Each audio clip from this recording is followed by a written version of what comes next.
이 부활의 아침에 우리 옆사람, 앞뒷사람 이렇게 인사하면서 교제하겠습니다.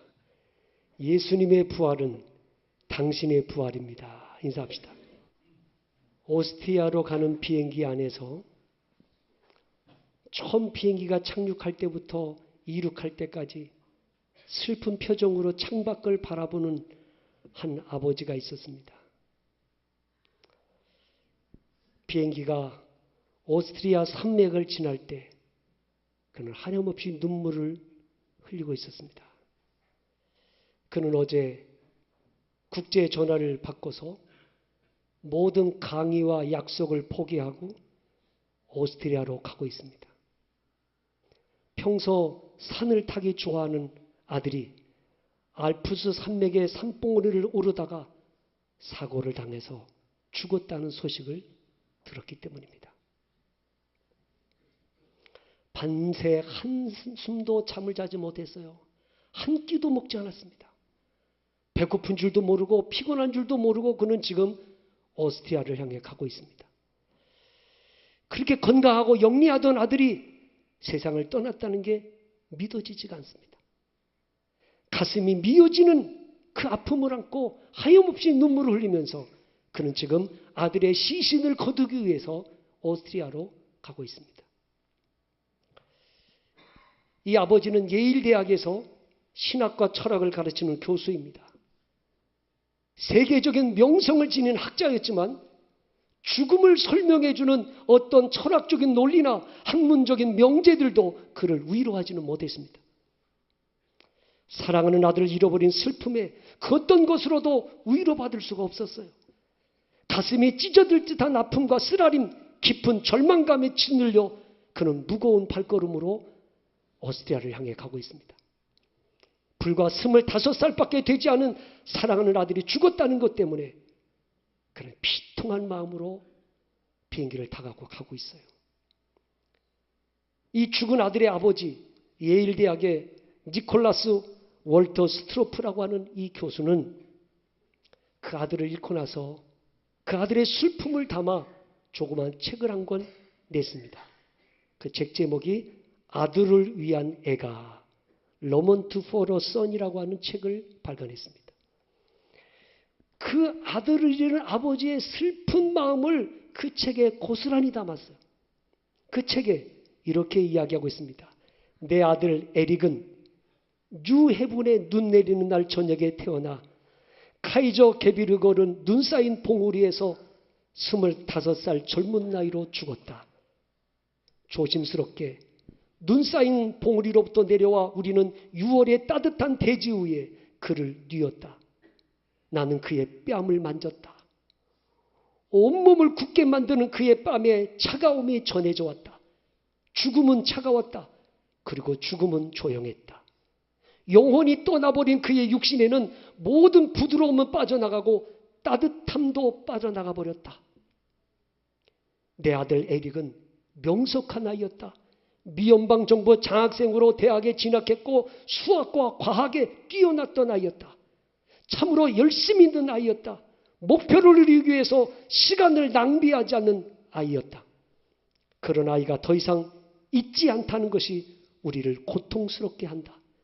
식탁에도 함께 할 수 없고 여행에도 함께 할 수 없고 함께 웃지도 울지도 않는 이 아들이 없는 삶은 우리에게는 너무나 큰 고통이었다.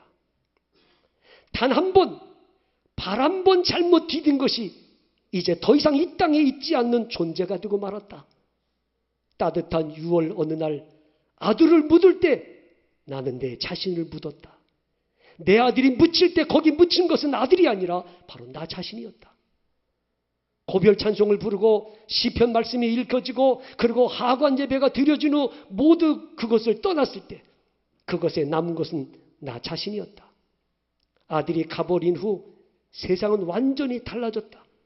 핑크색은 보라색으로 바뀌었고 노란색은 갈색으로 바뀌었고 파란 하늘은 잿빛 하늘로 바뀌었다. 이제 세상은 더 이상 나에게 아름답게 보이지 않았다. 그런 내용이에요. 그 아들의 죽음은 그에게서 웃음을 빼앗아가 버렸습니다.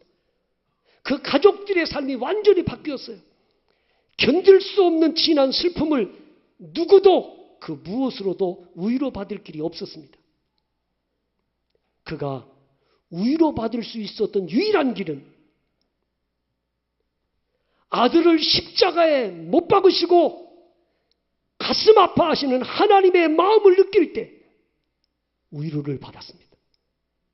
상처투성이이신 성자 예수님을 바라보시는 하나님의 모습, 나를 위해 독생자를 내놓으시고 십자가에 달리게 하셨을 때 하나님의 마음이 이러셨겠구나.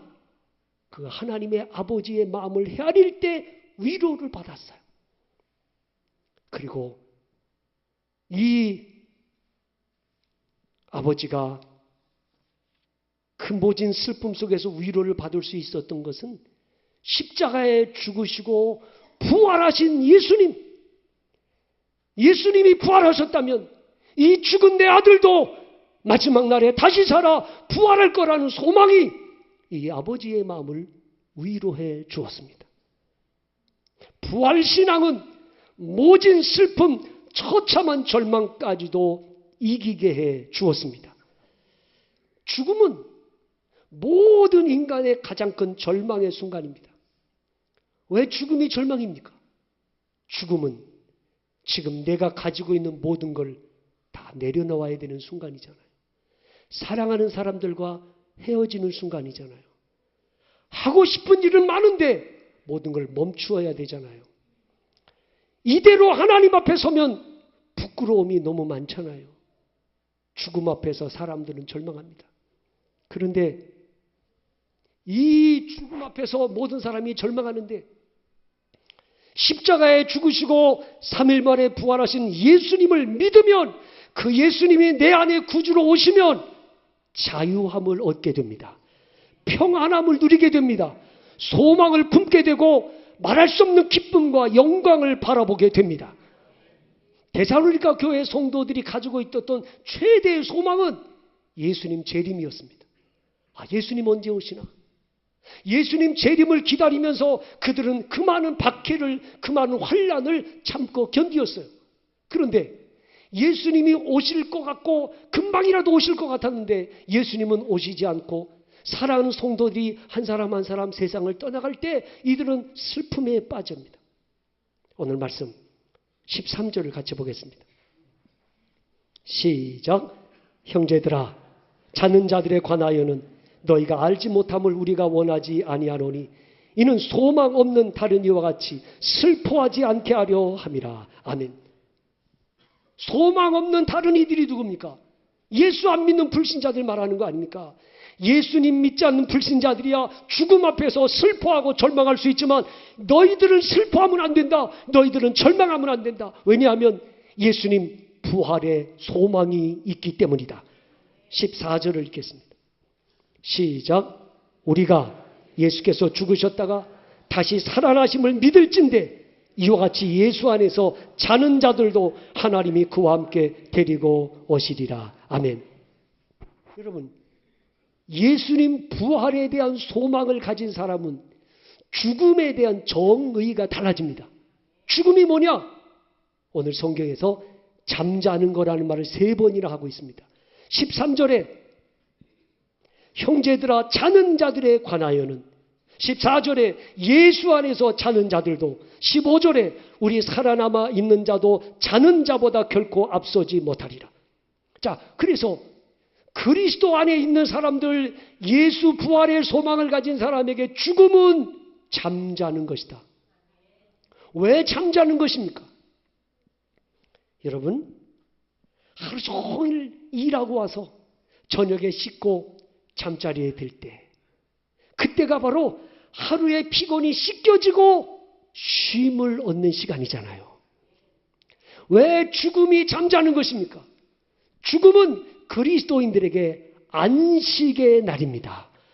하나님께서 우리를 부르실 때 세상에서 너 참 수고 많았다.